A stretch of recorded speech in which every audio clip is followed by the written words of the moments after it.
so long. We've been waiting for.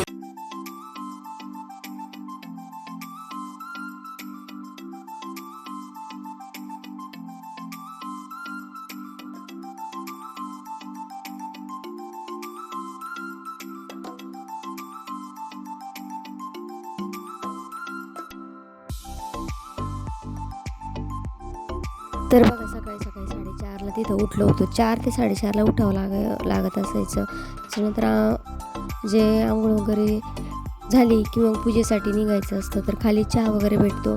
तर मी ना आजच्या दिवशी लेट जाणार होती, कारण पूजा आहे ना तिथे जवळच होणार होती थोडा वेळ, आणि नंतर मग जे आहे ते बाहेर होणार होते. तर म्हटलं चला आता इथं बघा चहा घेण्यासाठी सर्वजण बसलेले आहे.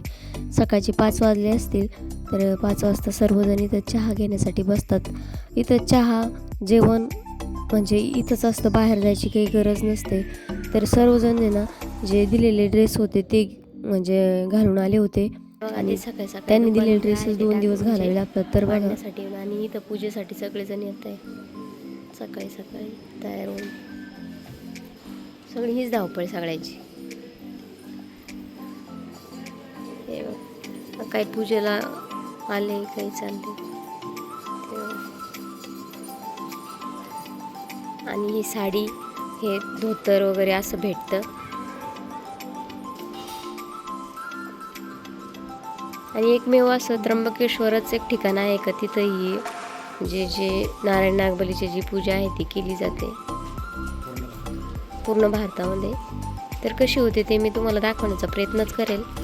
तर चला आता बाकीची पुढची पूजा दाखवते मी. तर आता दुसऱ्या दिवशी सकाळची पूजा आहे. आता आम्ही चाललेलो आहोत, सकाळी सकाळी गेलो होतो. तर ती पूजा आहे ना ती मध्ये होती. तर आता नंतरची जी पूजा आहे ना ती बाहेर आहे. तर बाहेर आता चाललेलो आहोत. तर चला कशी पूजा असते ते तुम्हाला दाखवते. बघा सकाळचं वातावरण किती छान असं आहे. आता तरी माझ्या अंदाजे 7-7:30 झाले असतील. आणि इथला हा त्र्यंबकेश्वरचा नजारा खिडकीतून दाखवते तुम्हाला मी. तर चला आता आपण निघूया.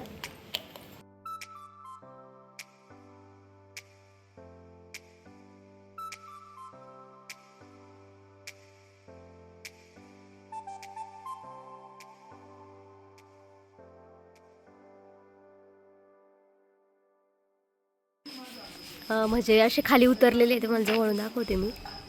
खूप छान. आत्ता पावसाळ्यामध्ये येण्याचा खरंच इथं जो आहे तो आनंद असतो. तर बघा इकडे पूर्ण असे डोंगर आहेत कडाकडानी, साईडनी पूर्ण डोंगर आहेत. मस्त सकाळचं वातावरण आहे इथलं बरं का. ही वरती शाळा तिथं प्राथमिक वरती, मग आणि जायला रोड त्याला असंच वरून. किती भारी ना पानकडे. इतकं म्हणजे इतकं भारी वाटत असेल ते.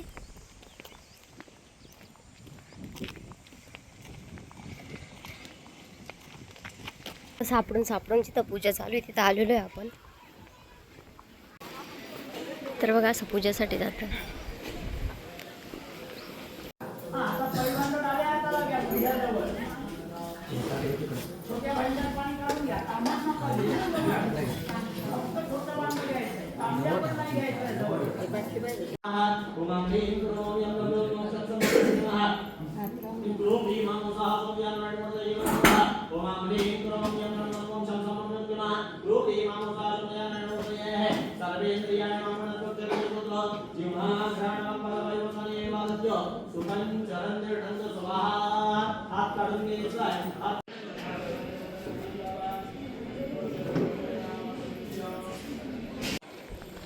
तर आता नाही पिंडदान करून आलेले आहे सर्व.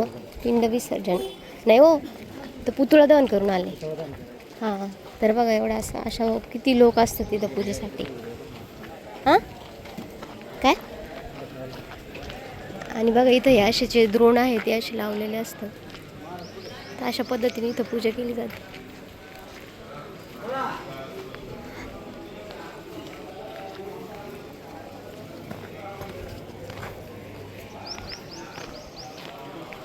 आहे.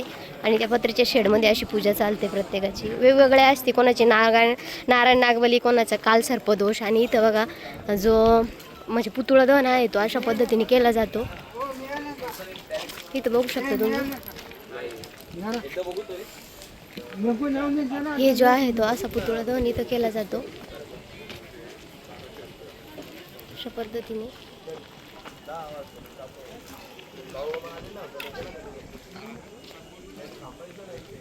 पूजा आहे ना बऱ्यापैकी आटोपली बरं का, पण आता आम्ही ना चहा वगैरे काय सकाळचा घेतला नव्हता, तर आता म्हटलं चला चहा घेऊ. आणि इथं आहे ना जास्त म्हणजे ना करवंद फेमस आहे बरं का, म्हणजेच डोंगरची काळी मैना. डोंगरची काळी मैनाच नव्हती, खूप इथं डोंगरची काळी मैना जे आहे ते विकायला भेटते. म्हणजेच इथल्या ज्या लोकांचा उदरनिर्वाह आहे ना, इथं जे पूजेला येतील त्यांच्याकडेच होत असतो. तर चला आता चहा वगैरे घेतो आणि मग तुमच्याशी बोलते. तर बघा अशा दुकानं वगैरे लागलेले असतात. आणि इथे ना आम्ही जेव्हा आलो ना तेव्हापासून इथं चहा खूप छान भेटतो बरं का, म्हणजे उकळलेला चहा असतो, तर त्याची चवच खूप भारी आणि दूध पण भेटतं. तर चला आता तिथं हे बघा ताज काय हॉटेल आहे, मी हॉटेलचं नाव सांगतो तुम्हाला. एकदा जर आले तर नक्की तुम्ही इथं या. बघा गीताल. तर हे चहा आहे, इथं खूप छान चहा भेटतो. आता इथं आम्ही चहा घेतो. तर ना जास्त काही व्हिडिओ शूट नाही करू शकले कारण तिथं परवानगी नसते, तर थोडासाच जो व्हिडिओ आहे तो शूट केला. तर चहा घ्यायला आलं होतं, तर इथलं ना दूध पण खूप छान होतं, तर मग इथं मी दूधच घेतलं. आणि बघा इथं चहा छान असं उकळतो आणि साईडला जे दूध आहे ना 30 रुपयाला ग्लास असतो, तर पण एकच नंबर असतो. तर इथं आल्यानंतर पुढं आलो, थोडंसं रील शूट केले. आता पूजा 11-12 वाजेपर्यंत चालणार होती, जेवायला पण टाईम होता. मग थोड्याशा कारण पुन्हा पुन्हा काही येणं होत नाही, तर त्याला इथे आहे ना जेवायला बसलो. आता सुतकाचे लोक साईडला असतात आणि जे सोबत आलेले आहे ते साईडला असतात. तर प्रत्येकाला जेवणाचं ताट जे आहे ते स्वतः म्हणजे पैसे देऊन घ्यावं लागतं बरं का इथं. तर आजचं जेवण होतं असं, हे बिना लसणाचं आणि कांद्याचं जेवण असतं.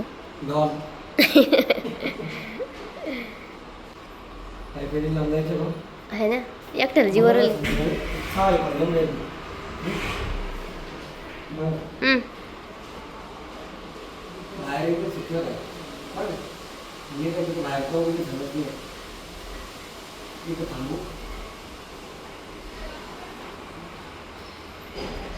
संध्याकाळी ना 6-7 वाजलेले आहे. तर आम्ही मस्त आता इथं बाहेर निवांत बसलेलो आहोत.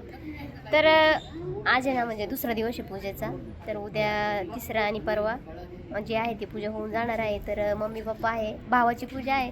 खरं तर आहे ना ही पूजा म्हणजे त्यांच्या हातून झाली होतं, ही खूप दुःखाची गोष्ट आहे, पण आता विलाज नाही, त्याला जी गोष्ट आहे ती करावीच लागणार आहे. आणि यात काही नावं ठेवणारे असतील, काही चांगलं बोलणारे असतील, तर अशी वेळ तर कोणावर येऊ नये. मुलाची नारायण नागबलीची पूजा आईवडिलांच्या हातून घडावी. पण कसं आहे माहिती का, काही जण नाही ना, म्हणजे काही जण समजू शकत नाही बरं का जे आईवडिलांचं दुःख. काही जणांना नाही ना ते एक टॉर्चर करण्याचं जे आहे ते म्हणजे एक माध्यम भेटत होतं का, त्यांना असं वाटतं की यांचा मुलगा गेला म्हणजे यांना काहीच वाटत नाही, एकदम टॉर्चर केलं जातं. आता काही कारणास्तव ती करतोय, बाकी देवाचं कार्य केल्याने कुठलं कमी पडत नाही, पण ते कार्य असं घडावं हे खरंच बरं वाटत नाही. पण आता जे आहे ते करावं लागेल. आता आई आणि वडील आता तो दोघांनाही म्हणजे म्हणावं असं काही इकडं गावाकडले असल्यामुळं, आता मी गावाकडले तसं काही नाही, पण मग गावाकडले असल्यामुळं त्यांना इकडे सिटीमध्ये काय एवढं कळत नाही कुठं जायचं काय यायचं. तर मी आणि मिस्टर आले होते, आता मिस्टर घरी गेलेले आहे, मी त्यांच्यासोबत आहे. आणि आता आज दुसरा दिवशी पूजा करतोय. आता तुम्ही त्यांच्या चेहऱ्यावरून वाटत असेल की त्यांना कितपत आनंद वाटतो या गोष्टीचा, पण मी त्यांना आनंद देण्याचा प्रयत्न करते. पण काही जण असे आहेत बरं का, तर ते कसे दुखवले जातील याचा त्यांचा 8 तास प्रयत्न चालूच असतो. आता कोण असतील काय असतील हे तुम्हाला सांगण्याची गरज नाही आणि मी सांगण्याचा पण प्रयत्न करत नाही, पण आहे असे काही जण. तर खरंच माझी देवाकडे एवढीच प्रार्थना आहे की असं जे दुःख आहे ते कोणाच्या चुकूनही कोणाच्या पदरात देऊ नको, आणि द्यायचंच असेल तर जे काही देणार असतील ना ते पूर्ण हाताने दिलं तर बरं राहील. आणि बाकी मला एवढंच सांगायचं आहे तुम्हाला की कुणी जर कमकुवत असेल तर त्याला टोचून जे आहे ते, कसं एखाद्या गाईला बघा जर थोडंसं जर काही लागलेलं असेल ना, कावळे कसं त्याला आहे ना जखम करता टोचता बघा, म्हणजे ती गाय अजून घायाळ होती. तशीच काहीतरी माणसांची पण प्रवृत्ती असते बरं का, समोरचा किती दुखावलं जाईल, कितपत त्याला टॉर्चर केला जाईल असं काही असतं.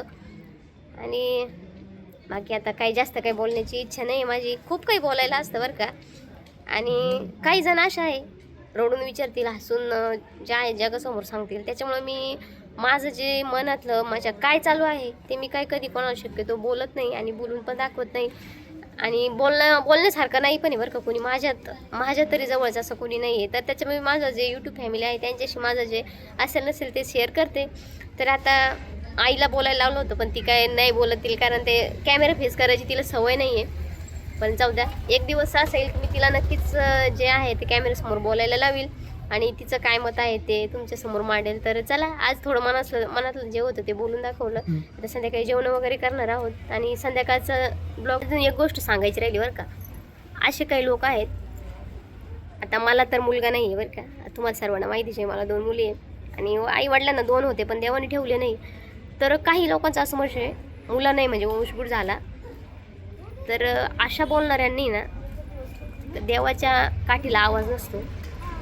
तर बोलताना जरा विचार करून बोलत जा की देवानी कोणालाही असं म्हणजे जे आहे ते अमर म्हणून पाठवलेलं नाही. प्रत्येकाला एक दिवस आलाय ना वरती जायचंच आहे, पण समोरच्याला असं बोलून दुखावण्याचा प्रयत्न करू नका बा की वंशगुट झाला की यांना काहीच राहिलं नाही. तर देवा नाही ना, म्हणजे रावणाला सोन्याची लंका होती, त्याचं काही राहिलं नाही. रामाची राजा होणार होता, दुसऱ्या दिवशी रात्रीतून वनवासाचं जे आहे त्याला म्हणजे निर्णय झाला की उद्या राम गादीवर बसणार आहे, तर त्यांना वनवासाला जावं लागलं. हो काळ आहे, कधी बदलायला सांगता येत नाही. काय सांगता येतं की माझ्या आईवडिलांचे दिवस मुलगा नसतानाही चांगले जातील आणि काही जणांचे मुलगा असूनही त्यांच्या लाथा खावं लागतील, हे काय मात्र काही सांगता येत नाही.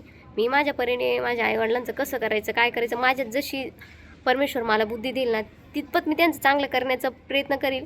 भलेही म्हणजे त्यांचे म्हणजे आता माझ्या वडिलांचा स्वभाव थोडासा भोळवट आहे, तर काहींना वाटतं की काही जण म्हणतात की तुझी खूप हाल होणार आहे झाले.